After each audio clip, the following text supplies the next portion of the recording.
You know? You were looking into refinancing? Nah, I don't know what I was doing, man. I'm a reckless motherfucker, basically. Is that right? Yeah. How old are you? I'm 28. You're 20. Why? What?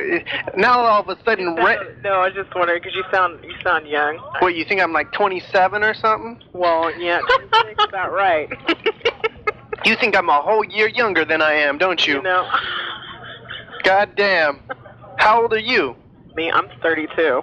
Oh. The Trey Deuce. I sure am. The Trey Deuce that's the year. The only year better than the Trey Deuce is the double Trey. Why is that? The 33, that's the year to be. Why is that? Because it rhymes. Why else? Ricky, you are really comical, dude. Well, just get ready for that 33rd birthday. It's gonna be something you never believed in. Yeah, well, I don't believe in any of my birthdays. You gotta celebrate this 33rd coming up. Yeah, what should I do? You gotta let it all out. You know what I'm saying? What is letting it all out? You gotta call up the freak in you. What the? Long distance with the calling card. You know what I'm saying? Right. You dial 011947398. Put in your PIN number. You know, bam. 33 years old. Look at me now. I'll tell you what, it's gonna be a celebration. You know. I like talking to 32-year-old broads.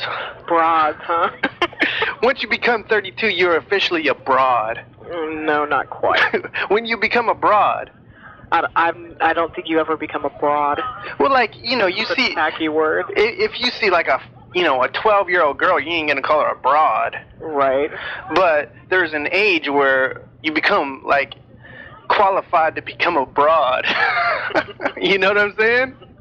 Sure. Look at that broad. See, first you're a girl, then you're a chick, then you're a broad. You have a good evening, Ricky. All right. Bye. You celebrate that 33rd. I will do that.